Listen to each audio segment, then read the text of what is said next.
വീണ്ടും സമരവേദിയിലേക്ക് ഇപ്പോൾ സീതാറാം യെച്ചൂരി സംസാരിക്കും. I'm here to express my complete solidarity with the people of Kerala in what I think is a very just struggle that should take place in order to deliver justice and normalcy in our country. What the Prime Minister did and this withdrawal of this 500 and 1,000 rupee notes is something that is completely bizarre. It can neither meet the objectives that he said that these are supposed to be. It is not the answer for black money, to stop corruption, to stop counterfeit production of currency, or to fight terrorism. None of these objectives can be fulfilled by this move. But what is the result? More than 40 people have committed suicides in the last 4 days all over the country. Both ends meet every day. From fishermen in Kerala who were calling me, saying that we caught our fish, we can't sell it. We sell it, we get 1,000 rupee note, 500 rupee note. If we don't sell it, the fish rots. So what should we do? These type of stories are all across the country. So as the CPIM, we have said that we are going to organize people's protests all over the country. We are demanding from the government that you did not make proper preparations. Till the alternative currency is available in the banking system and in the country, 500 and 1,000 rupee notes should be allowed for all legal transactions and all white transactions, and that this government must immediately announce to provide relief to the people. And that is something that we have taken up at the All India level. We are talking to the other opposition parties, and soon we are hoping that at the All India level, along with all the opposition parties who are siding with the people's difficulties, people's problems today, we will organize All India protest actions to force this government to make proper arrangements until then, not to create this anarchy in the country and in the economic system. We have raised it in the parliament about Kerala, about how they are destroying your cooperative credit system in Kerala, which is the backbone of the entire Kerala's not only economy but people's livelihood and people's welfare. On that, we have been joined by many other parties. Maharashtra has joined, saying that we also have a cooperative system which is going to be very badly affected. So they are willing to come forward and they are joining in these protest actions. So over the next 2 days, along with the other opposition parties, the CPIM will take the initiative to ensure that whether it is the cooperative credit system that should be saved and that should come to help the people, whether it's the losses to the state governments because of this move that should be compensated by the center, and all these matters, and on people's problems, we would be launching All India actions and All India programs. So finally, I would only appeal to the people of Kerala. You are showing the way again, because it's the first state in the country where the ruling LDF is actually sitting on a dharna in front of the RBI, and this is the first time this is happening in the country after this mad Tughlaq Farman that the Prime Minister has brought about. You are showing the way to the rest of the country, and that is why we have to say on behalf of the people of India that we are not going to accept Comrade Modi's fascistic attitude that he will control our personal lives. The message that the Prime Minister is giving by this move is that he controls your life, my life, and the country's life. We'll have to say this country, people are sovereign. The final sovereignty of India lies in the people. That is why our constitution begins by saying we the people. It is the people who will decide about their sovereignty. We will not allow this sort of anarchy to continue. Immediately provide relief, and there will be protest actions for the interest of the people all over the country, and that is the CPIM's solemn pledge before the people of India. And I would like to congratulate your LDF and all of you for showing this way forward to the rest of the country to join these protests to ensure that this mad anarchic move by the Prime Minister does not destroy the lives of the country and the people, and for that we shall all struggle. That is our commitment, and I want to reiterate that commitment before all of you and the people of Kerala. Thank you very much.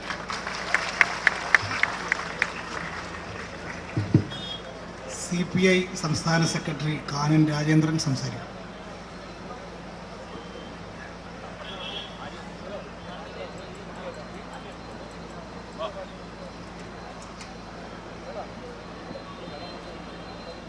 വേദിയിലുള്ള ബഹുമാനപ്പെട്ട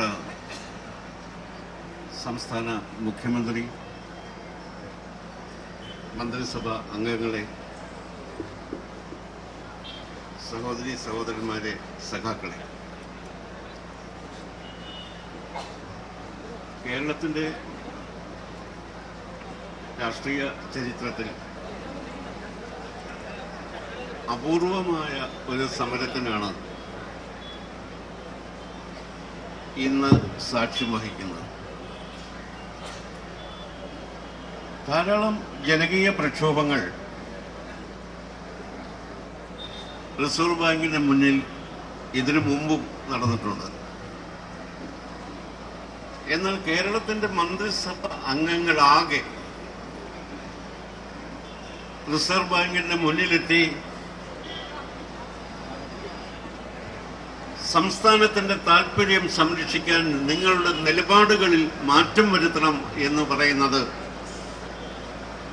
ഒരുപക്ഷെ ആദ്യമായിട്ടാണ്. ഈ സമരത്തിന് നേതൃത്വം നൽകിയ സംസ്ഥാന മുഖ്യമന്ത്രിയെയും അദ്ദേഹത്തിന്റെ മന്ത്രിസഭയിലെ അംഗങ്ങളെയും അഭിനന്ദിക്കാൻ ആദ്യമായി ഈ അവസരം ഞാൻ ഉപയോഗിക്കട്ടെ. കേരളത്തിന്റെ വികസനവും പുരോഗതിയും ആഗ്രഹിക്കുന്ന എല്ലാ മനസ്സുകളും ഈ സമരത്തോടൊപ്പം ഉണ്ടാകും എന്ന് എനിക്ക് ഉറപ്പുണ്ട്. കാരണം നമ്മുടെ സംസ്ഥാനത്തിന്റെ വികസനത്തിൽ കഴിഞ്ഞ നാളുകളിൽ വലിയ സംഭാവന നൽകിയ മേഖലയാണ് കേരളത്തിന്റെ സഹകരണ മേഖല. കഴിഞ്ഞ പതിറ്റാണ്ടുകളിൽ ഈ മേഖല സർവതല സ്പർശിയായി വളർന്ന് വികസിച്ച് നിൽക്കുകയാണ്. ഇവിടെ സൂചിപ്പിച്ചു മഹാരാഷ്ട്രയിലെയും ഗുജറാത്തിലെയും എല്ലാം ശക്തമായ സഹകരണ പ്രസ്ഥാനങ്ങൾ സമ്പന്ന കൃഷിക്കാരുടെ താല്പര്യമാണ് പലപ്പോഴും സംരക്ഷിക്കുന്നതെങ്കിൽ കേരളത്തിൽ ജനകീയ താൽപര്യം സംരക്ഷിക്കുന്ന മേഖലയായി സഹകരണ പ്രസ്ഥാനം കഴിഞ്ഞ കാലങ്ങളിൽ വളർന്നു വന്നു. ആ സഹകരണ പ്രസ്ഥാനം റിസർവ് ബാങ്കിന്റെയും കേന്ദ്ര ഗവൺമെന്റിന്റെയും സംസ്ഥാന സഹകരണ നിയമത്തിന്റെയും എല്ലാം പരിധിക്കുള്ളിൽ നിന്നുകൊണ്ടാണ് പ്രവർത്തിച്ചുകൊണ്ടിരുന്നത്. എന്നാൽ ഇന്നലെ വരെ ഇല്ലാത്ത ഒരാക്ഷേപം ഈ സഹകരണ മേഖലയ്ക്കെതിരായി BJP ഉയർത്തുമ്പോ ആ സഹകരണ മേഖല തകർക്കുക എന്ന ഒരു ഗൂഢ ഉദ്ദേശം ഈ ശ്രമത്തിന്റെ പിന്നിലുണ്ട് എന്ന് തിരിച്ചറിയാൻ നമുക്ക് കഴിയണം. കേരളത്തിൽ BJP നയിക്കുന്ന സഹകരണ സംഘങ്ങളുണ്ട്. കാസർഗോഡ് ജില്ലയിൽ വളരെ അധികം സഹകരണ സംഘങ്ങളുണ്ട്. തിരുവനന്തപുരം ജില്ലയിലുണ്ട്. ഈ സഹകരണ സംഘങ്ങളിലെല്ലാം ഉള്ളത് കള്ളപ്പണമാണ് എന്ന് നിങ്ങൾ സമ്മതിക്കുമോ? സഹകരണ മേഖല നിയമാനുസൃതമായി പ്രവർത്തിക്കുമ്പോൾ ആ സഹകരണ മേഖലയെ സംരക്ഷിക്കുന്നത് കേരളത്തിന്റെ സമ്പദ്ഘടനയെ സംരക്ഷിക്കുന്നതിന് തുല്യമാണെങ്കിൽ ഭാരതീയ ജനതാ പാർട്ടി ആ സംരക്ഷണത്തിന് എതിരാണ് എന്നാണ് ജനങ്ങൾ മനസ്സിലാക്കേണ്ടത്. കള്ളപ്പണം ഇല്ലാതാക്കുന്നതിന് ആരാണ് എതിര്? കള്ളപ്പണം ഇല്ലാതാക്കാൻ ശക്തമായ നടപടികൾ സ്വീകരിക്കാൻ കേന്ദ്ര ഗവൺമെന്റിന് താല്പര്യമുണ്ട്. അതിന് അവരാണ് നടപടികൾ സ്വീകരിക്കേണ്ടത്. നിർഭാഗ്യകരമെന്ന് പറയട്ടെ, 15 ലക്ഷം രൂപ നമ്മുടെ അക്കൗണ്ടിൽ വരുന്നത് നോക്കി 2.5 വർഷക്കാലമായി ഇന്ത്യയിലെ ജനങ്ങൾ കാത്തിരിക്കുകയാണ്. അവർക്കതിന് കഴിഞ്ഞില്ല. ധാരാളം വിക്കിലീക്സ് വെളിപ്പെടുത്തലുകൾ വന്നു. പനാമ പേപ്പേഴ്സ് എന്ന പേരിൽ അറിയപ്പെടുന്ന വെളിപ്പെടുത്തലുകൾ വന്നു. ആരാണ് നടപടി സ്വീകരിക്കേണ്ടത്? എന്ത് ചെറുവിരലിനക്കാൻ തയ്യാറാകാത്ത കേന്ദ്ര ഗവൺമെന്റാണ് ജനങ്ങൾക്കെതിരായി ഇന്ന് യുദ്ധം പ്രഖ്യാപിച്ചിട്ടുള്ളത്. ഈ ഓരോ നോട്ടിന്റെയും പുറകിൽ റിസർവ് ബാങ്കിന്റെ ഗവർണറാണ് ഒപ്പിട്ടിട്ടുള്ളത്, നരേന്ദ്രമോദിയല്ല. അദ്ദേഹം പറഞ്ഞത് ഇതിന് തുല്യമായ മൂല്യം നിങ്ങൾക്ക് ഉറപ്പുവരുത്തും എന്നാണ്. നമ്മുടെ പണം, അധ്വാനിച്ചുണ്ടാക്കിയ പണം നിക്ഷേപിച്ചിട്ട് നല്ല നേരം നോക്കി ബാങ്കിൽ ചെന്നാലേ കിട്ടൂ എന്ന് പറയുന്നത് ആ ഉറപ്പ് പാലിക്കാൻ അവർക്ക് കഴിഞ്ഞിട്ടില്ല എന്നതിന്റെ തെളിവല്ലേ? രാജ്യത്ത് ജനങ്ങൾ അനുഭവിക്കുന്ന ആ പ്രതിസന്ധി പരിഹരിക്കാൻ ശ്രമിക്കുന്നതിന് പകരം സഹകരണ മേഖല കള്ളപ്പണത്തിന്റെ മേഖലയാണ് എന്ന് പറഞ്ഞ് ആക്ഷേപിച്ചുകൊണ്ട് അതിനെതിരായിട്ടുള്ള നിലപാടുകളുമായിട്ടാണ് ഇന്ന് കേന്ദ്ര ഗവൺമെന്റ് റിസർവ് ബാങ്ക് മുന്നോട്ട് പോയിക്കൊണ്ടിരിക്കുന്നത്.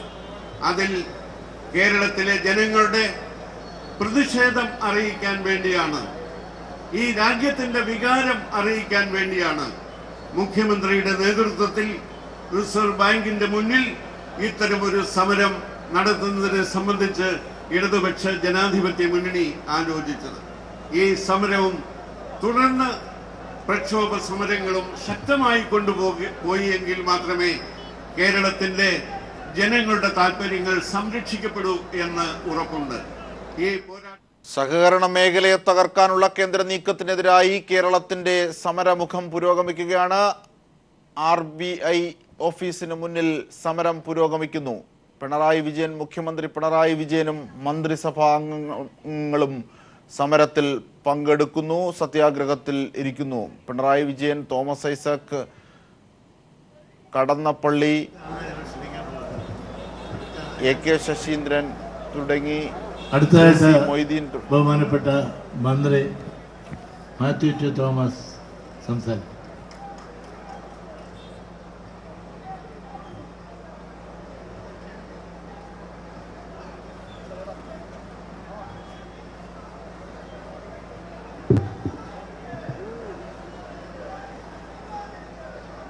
സമരത്തിന് നേതൃത്വം നൽകുന്ന കേരളത്തിൻ്റെ ഏറ്റവും പ്രിയങ്കരനായ മുഖ്യമന്ത്രി സഖാവ് പിണറായി വിജയൻ, ഈ സമരത്തിൽ പങ്കെടുക്കുന്ന സഹമന്ത്രിമാർ, ഇടതുപക്ഷ ജനാധിപത്യ മുന്നണി നേതാക്കന്മാരെ, സഹോദരി സഹോദരന്മാരെ,